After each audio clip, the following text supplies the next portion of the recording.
Olá, eu sou o Marcos Lins. Eu acredito que alguns de vocês já me conhecem, tanto da Brasil Paralelo quanto da Revista Oeste. E eu estou abrindo esse canal agora para conversar com vocês. Eu já estou há muito, mas há muito tempo, querendo abrir um canal para a gente bater um papo. Porque eu estudo pra caramba, eu leio muito. E as pessoas, principalmente, né, que me conhecem, que convivem comigo, e agora, né, a galera da Revista Oeste, né, minha equipe, né, principalmente o Jeff e o César, Marcos, você tem que abrir, você tem que falar, você estuda pra caramba, porque eu fico conversando com eles aquilo que eu estudo, e eles ficam, cara, você tem que abrir seu canal, você tem que abrir seu canal. Às vezes nem sempre é fácil, sabe? Porque você tem família, você chega, tem muito compromisso no trabalho, mas eles me incentivaram tanto, fizeram essa arte bonita que você viu aí, o Jeff fez essa arte bonita, para eu fazer um canal profissional, me incentivaram, eu comprei câmera, a iluminação até tinha, já cheguei a fazer alguns vídeos no YouTube, mas eu sempre parava. Eu falei, não, dessa vez eu vou encarar esse desafio e vou passar um pouco aquilo que eu conheço, né, para as pessoas. Tem muita gente que me conhece dos cursos da Brasil Paralelo, que são bem temáticos, né, sobre droga, aborto, mas tem lá sobre a visão conservadora. E agora na Revista Oeste eu tenho falado muito do Plano Real, porque, né, eu sou o diretor do projeto com o Guilherme Fiuza. É o Brasil que dá certo os bastidores do Plano Real. Mas eu leio muita coisa e falei, não, então, tá bom, então vamos lá, vamos conversar. E por que, então, esse nome senso comum? Porque senso comum é o senso que eu acredito, que é o senso que está faltando às pessoas. As pessoas estão totalmente desconectadas da realidade. E a gente precisa voltar a se conectar com a realidade. E para voltar a se conectar com a realidade, o que a gente precisa ter, pelo incrível que pareça, é o senso comum. Como diria Chesterton, né, que foi considerado o apóstolo do senso comum, que eu tive a oportunidade também de fazer um documentário dele, ele dizia que chegaria um dia que a gente precisaria explicar que a grama é verde. Eu vou te falar uma coisa, esse dia chegou. Mas no primeiro, né, nesse primeiro encontro, o que eu resolvi preparar para a gente? Falei, cara, eu vou falar com pessoas conservadoras, mas eu observo que 90% das pessoas que eu converso, que são conservadoras, nunca pararam para conhecer um pouco mais do que é o pensamento conservador. E eu sempre indico o livro que eu vou comentar hoje. Hoje, o nosso encontro aqui, né, vai ser um pouquinho mais longo, mas vale a pena. É um livro básico, né? O pensamento conservador ele é muito rico, ele tem muitos detalhes, tem muitas nuances que as pessoas não sabem, mas é nítido que existe um senso comum do que é uma disposição conservadora. Isso é nítido. As pessoas que votam hoje em pessoas conservadoras, todas elas têm o que eu chamo do senso comum. E eu quero trazer para a gente não essa batalha política do dia a dia que a gente tem travado, mas eu quero trazer um pouco do conhecimento do que eu estudo, para aprofundar um pouco, né, essa questão teórica, para que você que está me vendo agora tenha cada vez mais, né, repertório para discutir sobre o pensamento conservador. Que às vezes você também não tem tempo para estudar. Eu consigo estudar, mas eu não estava com tempo para fazer, né, esse encontro aqui. Mas agora eu vou fazer esse encontro e eu quero, então, falar com vocês sobre esse primeiro livro. Vou botar aqui, ó, e outra coisa, eu estou aprendendo a lidar com isso daqui, tá? Porque vocês estão vendo aqui, eu estou mexendo algo profissional que eles fizeram para mim e eu estou sozinho mexendo aqui, não tem ninguém do meu lado, não. Esse livro aí do João Pereira Coutinho, que é um escritor português, que o nome é As Ideias Conservadoras Explicadas a Revolucionários e a Reacionários. Esse sempre é o livro que eu indico para quem quer conhecer um pouco mais da teoria conservadora. Ele explica tudo? Não. Ele aprofunda os temas? Não. Mas ele dá uma boa visão geral do que é uma ideia conservadora, do que é esse senso comum que eu estou aqui querendo começar, né, essa conversa com vocês. Então vamos lá. O primeiro tema que ele vai tratar no livro dele é a discussão se a ideologia conservadora existe. Se existe de fato uma ideologia conservadora ou se não existe ideologia conservadora. Eu vou começar aqui com uma passagem que ele cita no livro. Tudo que eu vou botar aqui é do livro, né, do livro dele, que é essa aí que vocês estão vendo na tela, que é Ser Conservador é do Michael Oakeshott. Ele diz, ser conservador pois, preferir o familiar ao estranho. Então você prefere aquilo que você conhece do que aquilo que você não conhece. Preferir o que já foi tentado a experimentar, né, não está completo aqui, mas o fato ao mistério. Ele quer o concreto, ao possível. Você vai sempre tocar na realidade. Ele prefere o limitado ao infinito, ao que está perto, né, o que é mais conhecido, o que está distante, o que é utópico. Aquilo que é suficiente para você ter uma vida boa, do que o exagero, o abundante, daquilo que só existe na cabeça das pessoas. O conveniente ao perfeito. Sim, aquilo que é possível, né, do que aquilo que é perfeito. Porque o ser humano não é perfeito, já vou entrar nesse assunto. Então, como que você quer uma sociedade perfeita? A risada, a momentânea felicidade utópica. Então, observa que o pensamento conservador, ele é um pensamento lastreado na realidade, na experiência e na tradição. Ele não tem uma teoria, por isso que às vezes é difícil identificar uma ideologia conservadora. A gente não tem um livro que seja a Bíblia do conservadorismo. Mas lá o comunista tem o Manifesto Comunista, por exemplo. Eles partem daquilo dali, a ideia de uma pessoa, né, que teve lá a ideia dele, da classe trabalhadora, dos burgueses, e eles partem dessa visão utópica que já começa toda distorcida. Porque ele tem uma visão... A gente vai falar de Marx aqui também, nas conversas. Depois que vocês entenderem cada vez mais, né, que que eu falo, essa percepção do senso comum, as pessoas já têm. Quem me acompanha já tem essa percepção do senso comum, que já percebe que aquilo dali não vai dar muito certo.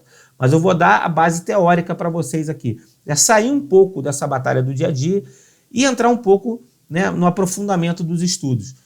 E você fica acompanhando só o jornal, só o noticiário, só, né, Twitter, só Instagram, às vezes você precisa parar um pouquinho para... Agora não, agora eu quero outro tipo de assunto. Eu quero propor isso para vocês aqui. Então tá. Então a gente vai aqui falar um pouco sobre isso, sobre esse pensamento, né, conservador. No Michael Schott, ele fala que, na verdade, não existe uma ideologia conservadora. Ele acredita que existe uma disposição conservadora. E isso é bem diferente, tá? Por quê? Para Michael Schott, quando a gente fala em ideologia, a gente está ligado sempre a uma questão utópica, de um sistema de valores que não quer entender a realidade, mas sim transformar a realidade. E o conservador, ele quer muito mais, ele quer compreender, né, o ser humano, ele quer compreender o meio ambiente que o cerca para fazer que a vida seja boa dentro de uma perspectiva possível e não utópica, não desejável. O meu desejo, os meus sentimentos têm que prevalecer, né, frente à realidade. Esse pensamento do senso comum não. A gente aceita a vida como ela é. E a gente vai tentar fazer o melhor com aquilo que é nos dado, né, pelas circunstâncias. E o que dizem os vários autores conservadores? Então, eles não falam que a ideologia é a maioria, eles falam que é um temperamento, é um instinto, é uma disposição, é uma inclinação natural do homem. Que observa, tudo na sua vida, não só na questão política, tudo aquilo que você gosta, você quer conservar. Tudo. A sua família, seus amigos, seu relacionamento. Até coisas. Livros, por exemplo. Eu adoro livro. Eu tenho muito carinho pelos meus livros. Eu tenho aqui em casa, eu falo que eu não tenho muito essa coisa. Isso é só meu, isso é só de você. Não. Quando a gente está dentro de uma família, a gente está num pensamento em comum. Então, eu não sou muito... aqui é 30% eu pago, você paga o resto. Não, aqui é uma coisa só. Agora, meus livros, não. Porque como que eu leio e eu gosto de ler, ler é meu hobby, é a minha paixão.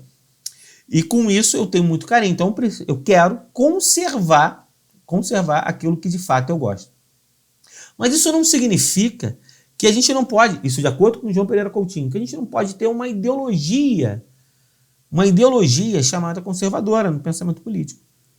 É só a gente entender que o conservadorismo, diferentemente das ideologias, por exemplo, marxistas, que são utópicas, nós somos, né, um conservador, ele tem uma ideologia que a característica principal dela é a reatividade. É uma reação ao potencial destrutivo de um pensamento utópico. Um pensamento conservador, geralmente, ele é muito sazonal. E tem épocas da civilização humana que o pensamento conservador meio que some.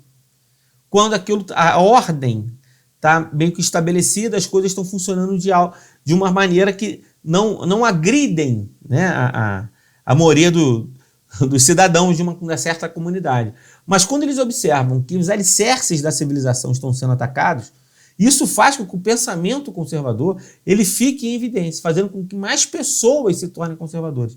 Eu estava lendo uma notícia do Globo, achei bem interessante, ainda vou fazer vídeo explicando um pouco dessa notícia, que mostra que a quantidade de pessoas que hoje se ligam à direita subiram muito.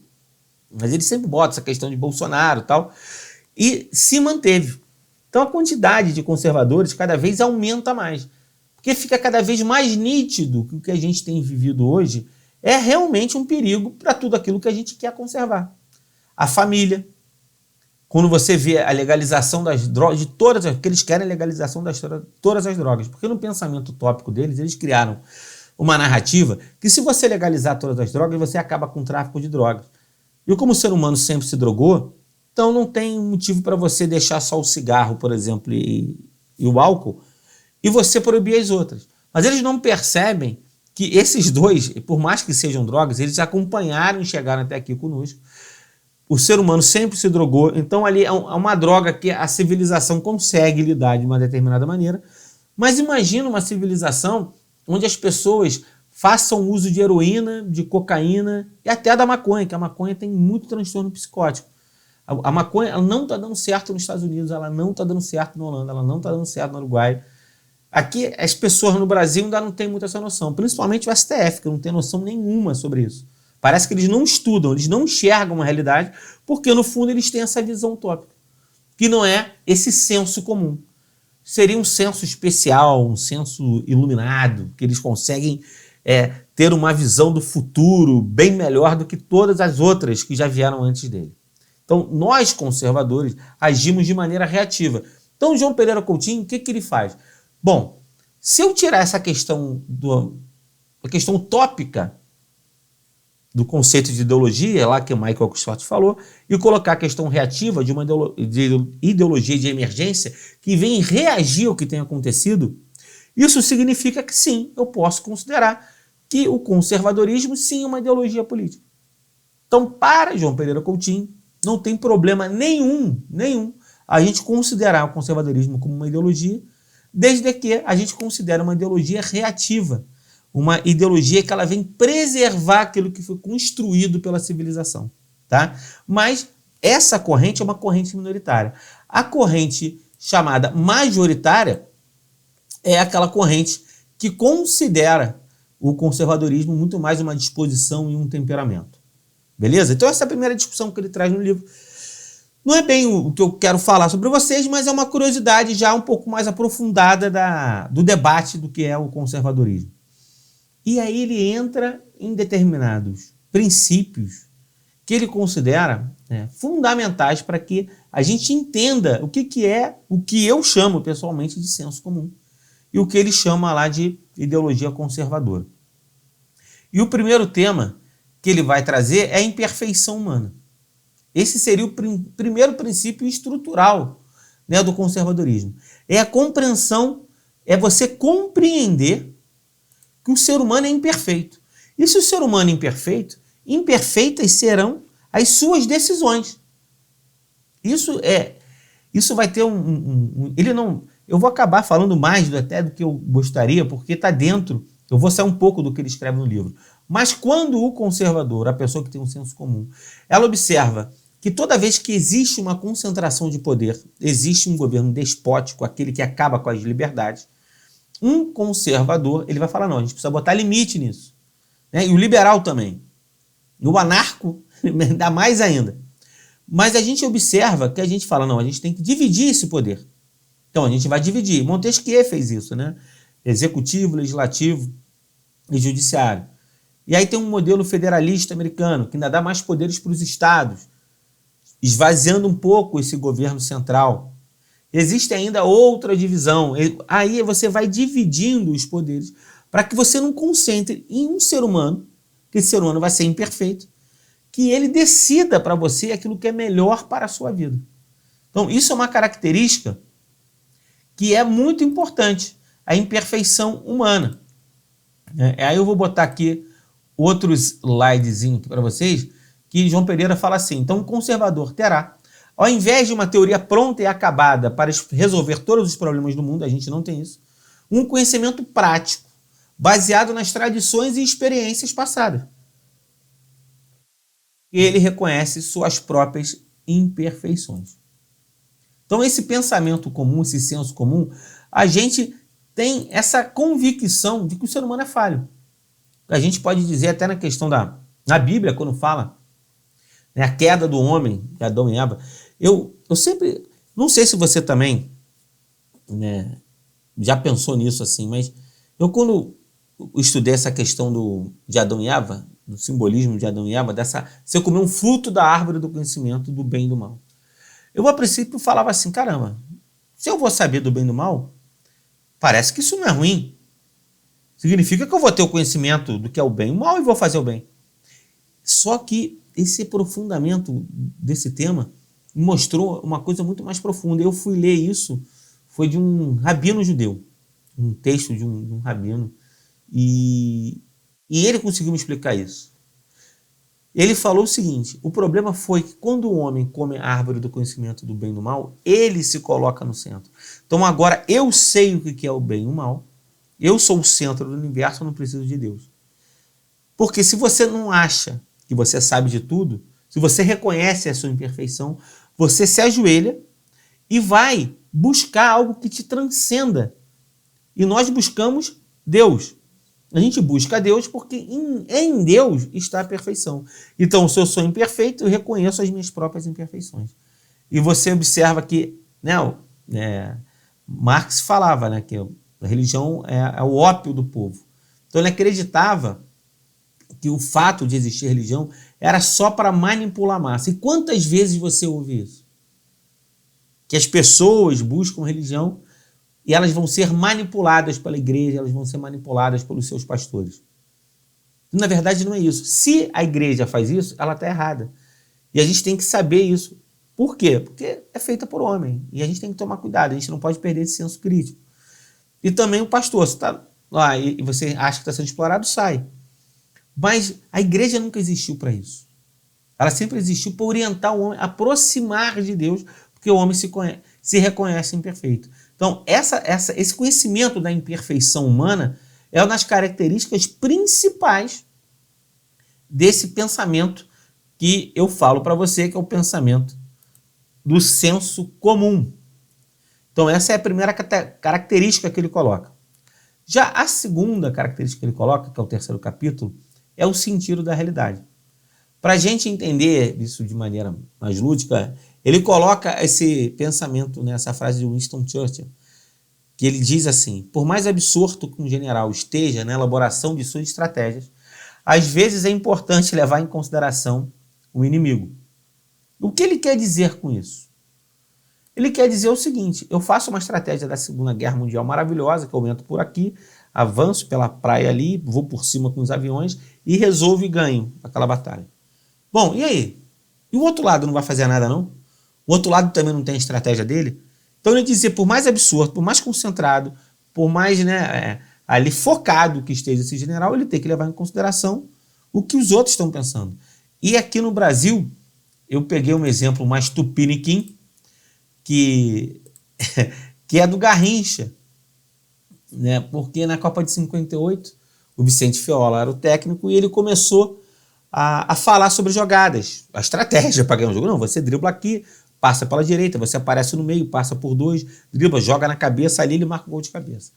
Aí o Garrincha virou para ele: e aí, o senhor já combinou com os russos? Quer dizer, toda essa jogada iria acontecer na cabeça dele, mas ele não levou em conta a realidade, que ali do outro lado existia um time que também tinha sua estratégia, seus jogadores, que fariam de tudo para que aquilo não acontecesse.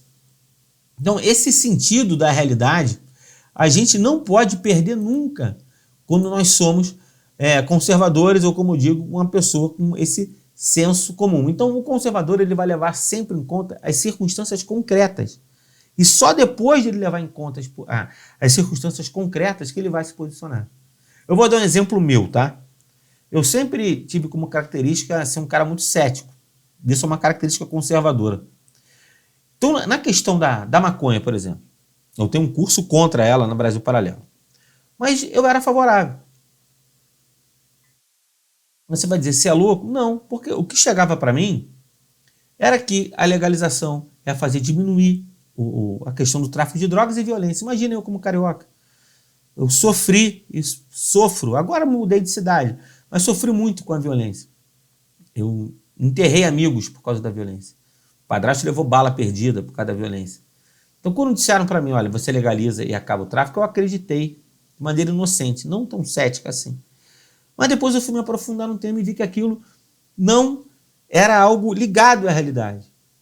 Porque de trás de todo esse discurso existia toda uma ideologia de esquerda que acreditava que a legalização das drogas era uma beleza, vinha da década de 60, proibido proibir, Woodstock, que o álcool e o cigarro são drogas burguesas, e você tem que ter outro tipo de droga, que a droga joga as pessoas para a marginalidade. Quando você vai estudar, você vê que ao legalizar a droga, você aumenta o tráfico de drogas, você aumenta os problemas mentais, também da maconha, problemas mentais das pessoas, você aumenta a overdose, você impacta o sistema de saúde público, você impacta as famílias, você impacta a segurança pública, que você não tem benefício nenhum. Essas são circunstâncias concretas que você que tem um senso comum, você tem que observar. Você entendeu? Isso é o senso comum. Esse não é o senso da teoria crítica da escola de Frankfurt.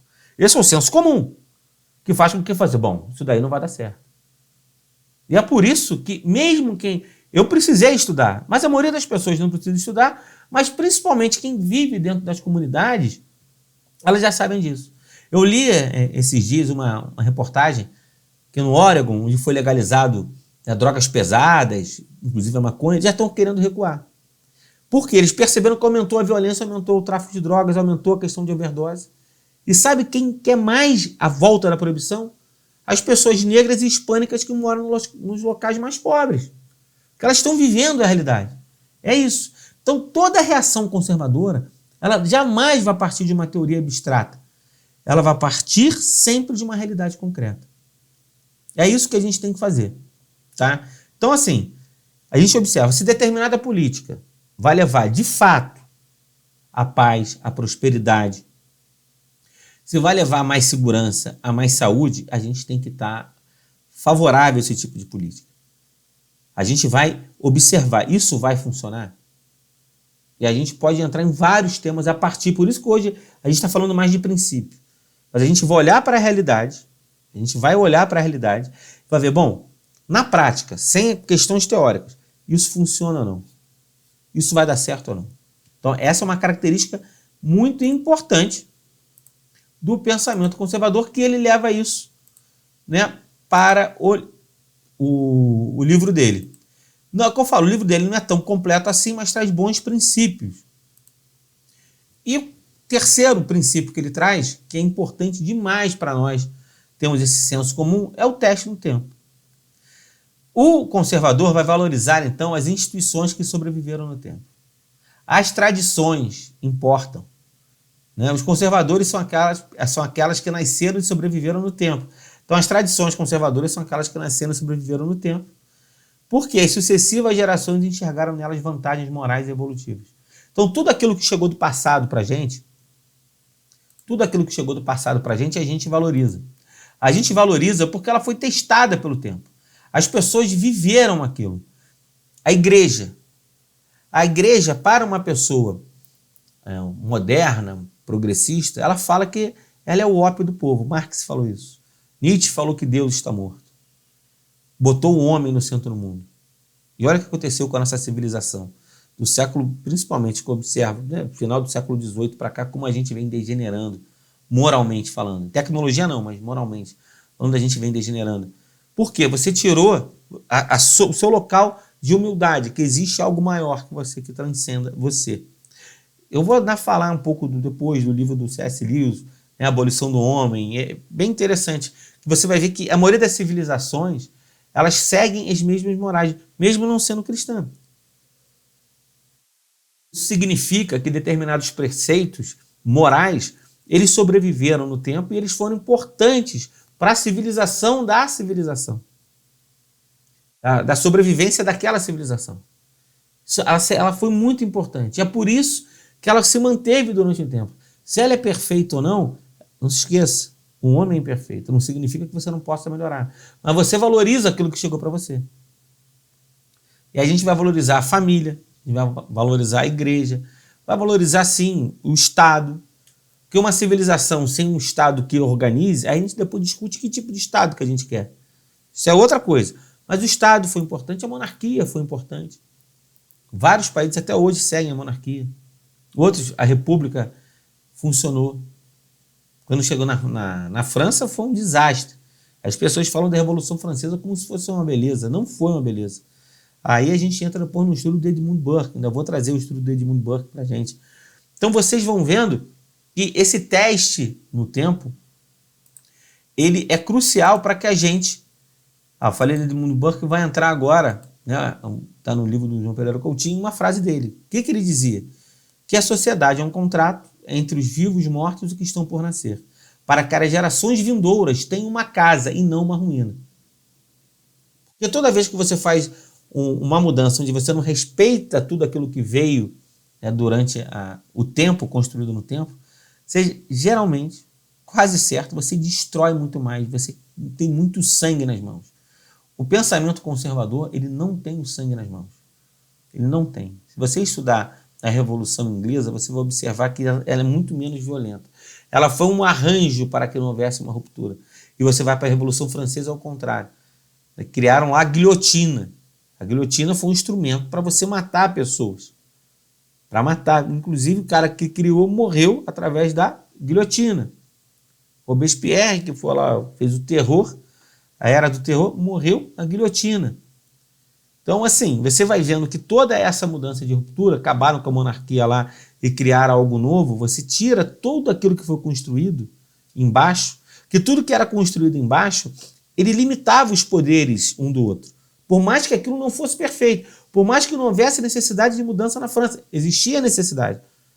Mas a maneira que a Inglaterra fez, por exemplo, manteve a ordem. E foi isso que Edmund Burke fez no livro dele, nas reflexões sobre a Revolução Francesa. Quando tentaram, porque ele era de um partido, vamos lá, botar de maneira, um partido, né, chamada de esquerda, lá, que era o Whig. E quando foram pedir apoio, os franceses queriam apoio desse político famoso. Ele falou, não, o que vocês vão fazer vai dar errado. Isso daí não vai funcionar, vocês vão destruir tudo aquilo que foi construído e vocês vão deixar ruínas. E é isso que ele está falando nessa passagem. Então, por isso, essa questão de respeitar as tradições, não estou dizendo que todas as tradições elas devem ser iguais em 1300, não é isso. Mas existe um motivo para chegar até ali. E essas tradições, elas trazem uma verdade no fundo que a gente tem que buscar essa verdade. Não é a gente criar uma nova verdade, que nem, por exemplo, o pós-modernismo, o pós-estruturalismo francês. Se você for Derrida, esses caras aí, eles não acreditam que existe uma verdade e aquilo tem que... Eu vou trazer ainda o pensamento desses caras, mas é um pensamento louco. E é esse pensamento desse pós-estruturalismo que é o que vai dar, né, a base teórica de todas essas teorias loucas que a gente tem vivido por aí. Mas eu vou falar isso lá na frente. Mas a gente, enquanto pega essas tradições e vai ver aquilo que foi testado no tempo e vai buscar o cerne daquilo e vai fazer o melhor, não. Eles tentam destruir tudo. Foi o que aconteceu assim na Revolução Francesa. Vamos ver se tem mais alguma coisa aqui. Não, vamos agora. Esse ponto também eu considero, eu acho que é o principal, né, que é a diferença entre o pensamento do senso comum do pensamento revolucionário, que é a reforma prudente. Então, para o conservador, a mudança é fundamental para a preservação da própria sociedade. Mas essa reforma não vai excluir a tradição, mas pelo contrário, ela vai partir dela. Então veja como que é o pensamento conservador. Para o conservador, eles falam que o conservador não quer mudar a sociedade. Não é não. A mudança é fundamental. A gente está sempre evoluindo. A gente está sempre num processo evolutivo. Mas que evolução é essa? É uma evolução que vai desconsiderar tudo que foi feito? Não, ela vai olhar para trás. Bom, a gente vai mudar, sim, mas a gente vai mudar pontualmente. A gente vai mudar aquilo que de fato precisa ser mudado. Eu vou trazer aqui, né, teve um cara de esquerda que escreveu A Retórica da Reação, uma maneira de ridicularizar o pensamento conservador. E ele chama, né, as teses conservadoras de reacionárias. É óbvio, para quem é radical, tudo que é moderado é reacionário. Porque para um radical, só o radicalismo significa progresso. Para um conservador, não. Para um conservador, o progresso, ele existe, ele é necessário, a gente luta pelo progresso, mas ele vai vir sempre através de uma reforma prudente. O Chesterton, que eu já comentei aqui, ele se dizia progressista. Ele não se dizia conservador. Ele fala, eu sou progressista, eu quero progresso, mas não desse jeito. Ele quer um progresso de acordo com as tradições, né? Então ele dizia, por exemplo, a tese conservadora, a tese perversa.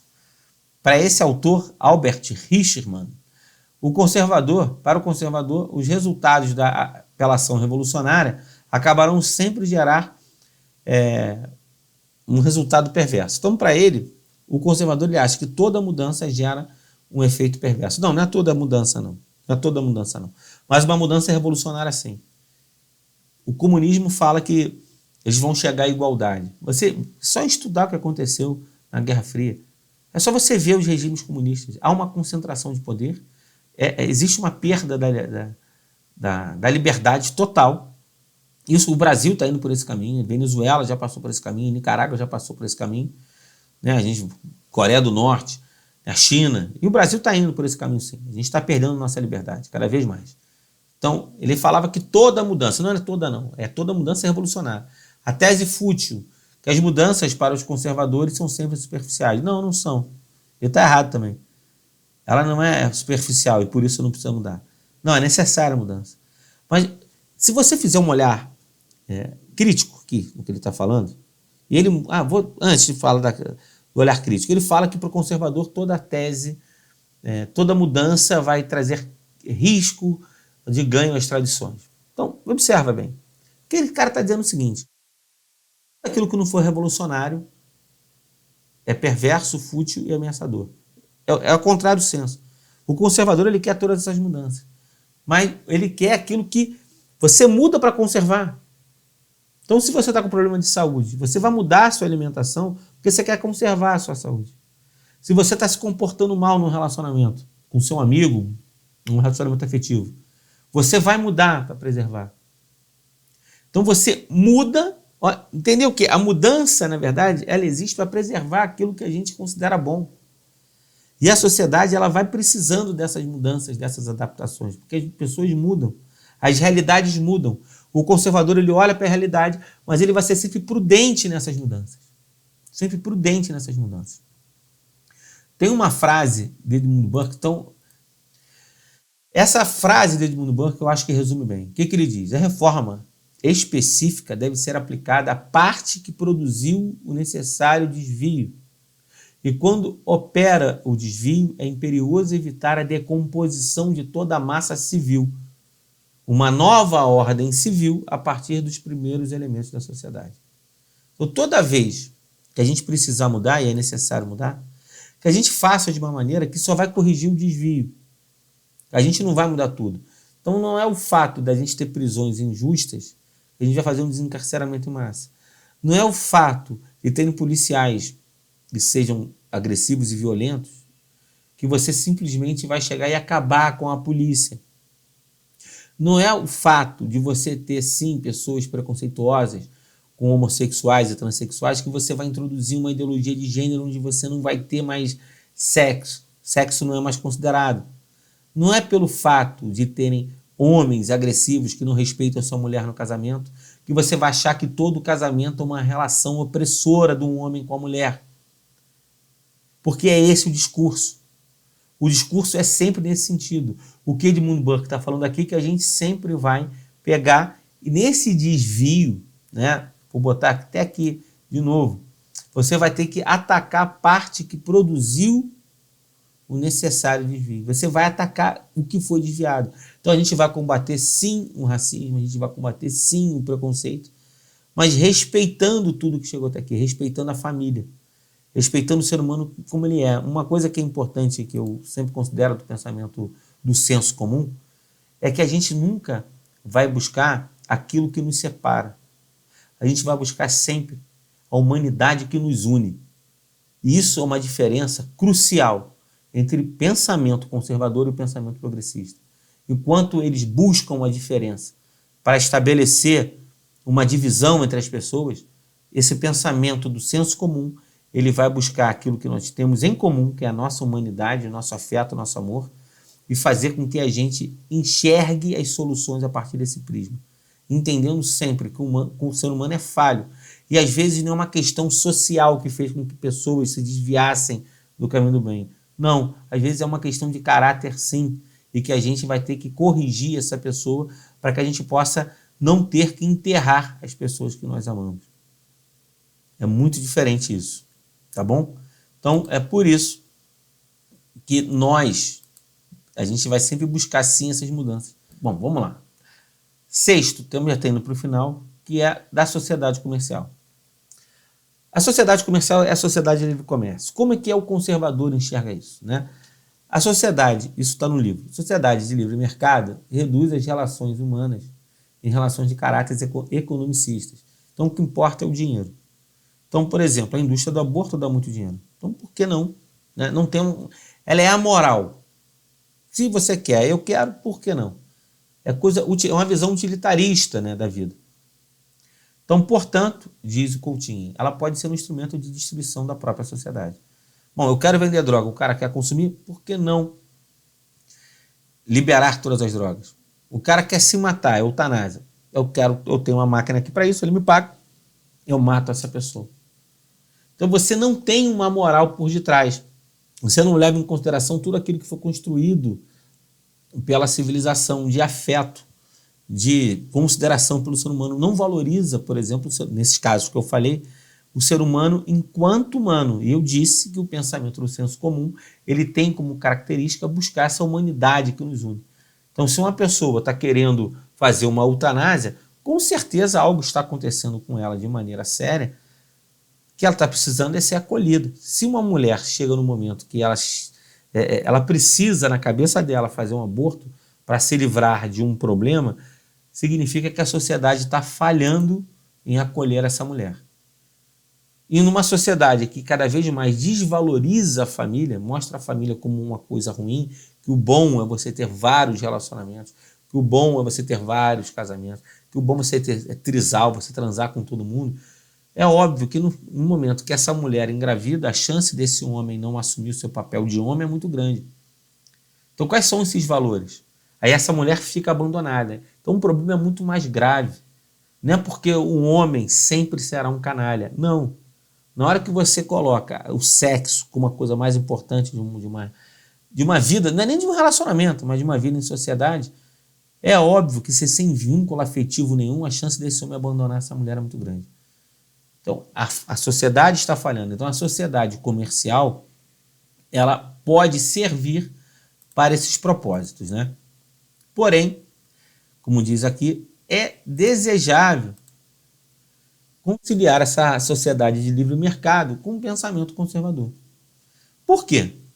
Bom, se a gente está falando que a gente gosta de instituições que sobreviveram no tempo, ora bolas, o livre mercado é uma das principais. O livre mercado existe desde que o mundo é mundo. As pessoas trocavam conchas, trocavam quantidade de sal, por isso que vem um salário. Então, o ser humano sempre fez esse escambo, depois criou a moeda, enfim. Então, é uma sociedade que sobreviveu no tempo. Então, é importante para a gente preservar isso também. E mais, o livre mercado ele tem um caráter que é crucial para a gente, que é o caráter anti-autoritário. E quanto mais livre mercado você tiver, menos concentração de poder. E como eu disse, como o ser humano é imperfeito, a gente tem que cada vez mais diluir o poder para que não deixe um ser humano mandar. Que se esse ser humano mandar, ele é imperfeito, poder sobre a cabeça, e você vai ver que 90% das vezes que uma pessoa assumiu esse controle total, esse poder total, ele fez besteira. Muita gente sofreu, poucas pessoas se beneficiaram, e teve muita prisão, muita perseguição e falta de liberdade. E o livre mercado, ele é fundamental para que a gente tenha liberdade. Então, o conservador, essa pessoa do senso comum, ele vai valorizar o mercado. Eu peguei uma frase que está no livro, que é da Margaret Thatcher, né, a Dama de Ferro, que ela traz também a importância do governo. Por isso que essa conciliação. O liberal ele não acredita no governo. E olha que a Margaret Thatcher tinha um pensamento muito liberal, mas ela reconhecia isso, e o senso comum percebe isso. Imagina hoje o Brasil ser um sistema de saúde. Não precisa ser o SUS nesses moldes, tá? Eu gosto muito mais do sistema do voucher.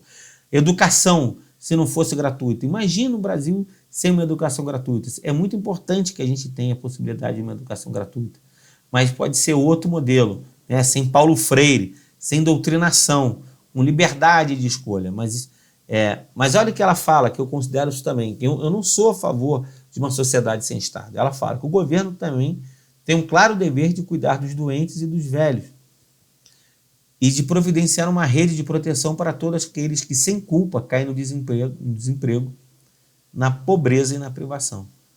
A gente sabe da necessidade de ter uma estrutura estatal, tá? Então, a conciliar o livre mercado com essa estrutura do Estado para ajudar as pessoas necessitadas. E os pensamentos do senso comum, o pensamento conservador, ele visa conciliar isso. Porque o pensamento liberal, eu ainda vou fazer aqui um estudo sobre o que o Hayek fala, que ele tem um texto, Por que eu não sou conservador, depois outro texto, que é do Roger Scruton, Por que eu não sou liberal, e depois de outro texto, né, de um professor acho que é de Harvard, que ele consegue conciliar mais ou menos isso que o João Pereira Coutinho ele fez. Então é importante, né, nós que acreditamos nesse senso comum, ter essa noção de que é importante conservar o livre mercado, mas também é importante não abandonar totalmente o Estado. Nisso nós somos bem diferentes, né, do anarcocapitalista, por exemplo. E ele diz também aqui, para fechar o livro dele, conservador, uma conclusão. Ele cita Theodor Adorno, que é da Escola de Frankfurt. O que ele fala? Ele afirmou que o conservador não é alguém que persiste no erro, é mais que isso, é um fascista. Você já ouviu falar, né, você já ouviu muito, isso daí está muito atual, falar que o conservador é um fascista. Beira o ridículo, mas é o que a gente ouve. Então, esse cara que acabou fugindo, né, da Alemanha e dos Estados Unidos, ele considera o conservador um fascista. Ele tem um pensamento radical, né, ele é da Escola de Frankfurt. A Escola de Frankfurt, o pensamento francês, né, do pós-estruturalismo, que junta isso com Gramsci, aí é isso que a gente está vivendo hoje. Então ele acredita que o conservador é fascista. Mas o conservador é fascista? Claro que não. Tem um livro que eu li há pouco tempo atrás, do Dinesh de Souza, é bem interessante, que é A Grande Mentira. Está aqui atrás. É porque eu não tenho só essa estante não, tá? Eu vim do Rio, eu tenho muito livro, eu tenho um livro que não acaba mais. Tem livro no quarto, tem mais livro aqui na sala, e muito livro no Rio. Mas aqui eu trouxe alguns para cá, e A Grande Mentira mostra que, na verdade, né, conservador não tem nada de fascista. Eu ainda vou fazer um estudo desse livro aqui também com vocês. E ele faz um resumo, então, o João Pereira Coutinho. E qual é o resumo que ele faz? Né, um resumo do pensamento conservador. Então, o conservador, ele observa a imperfeição. Vou botar aqui, ó. Ele na observação da imperfeição humana no ato de governar, e por isso o poder deve ser fragmentado. O conservador ele tem que reconhecer a diferença entre as pessoas e respeitar as tradições. Então, ao mesmo tempo que você respeita que cada um pode ser do jeito que ela quiser, você também respeita as tradições. Pode ter um conservador ateu? É óbvio que pode. É óbvio. Porque uma coisa é você respeitar as tradições como uma estrutura para a civilização. A outra coisa é você escolher se acredita em Deus ou não.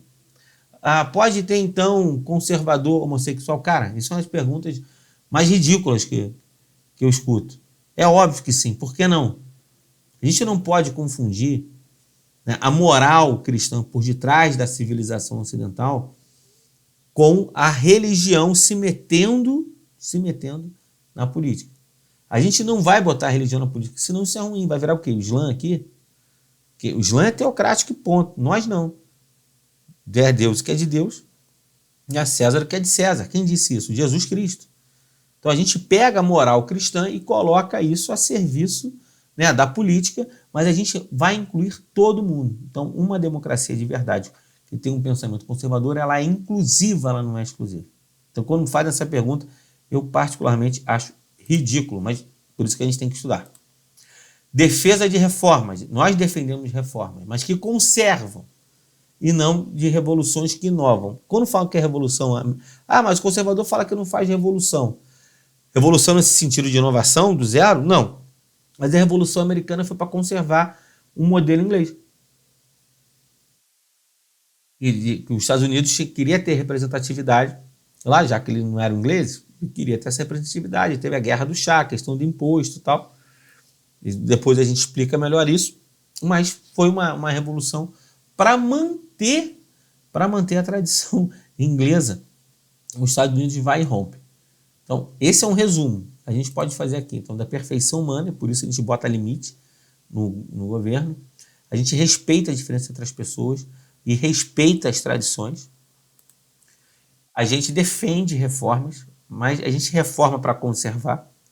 A gente valoriza a sociedade comercial, mas desde que ela eleve o bem-estar e manutenção das liberdades das pessoas.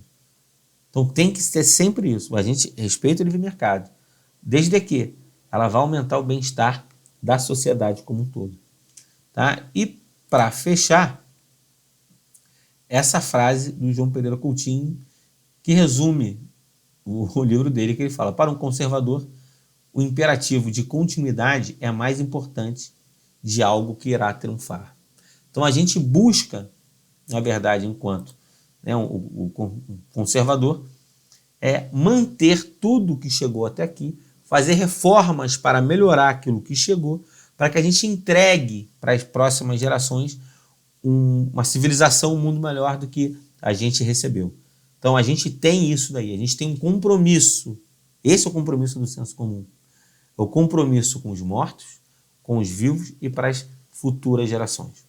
Então, gente, já falei aqui 48 minutos, falei pra caramba. As próximas com certeza vão ser menores, mas essa é especial, essa foi a primeira que eu estou fazendo para vocês. Eu espero, de verdade, que vocês tenham gostado da explicação. Eu resumi, mas no nosso próximo encontro eu vou falar um pouco do senso comum e o chamado Pearl Harbor brasileiro. E todo esse 8 de janeiro. Eu vou fazer um estudo sobre o que é esse senso comum e isso que a gente ouviu do Pearl Harbor brasileiro. Tá bom? Então espero você no nosso próximo encontro. Vem comigo. Muita paz.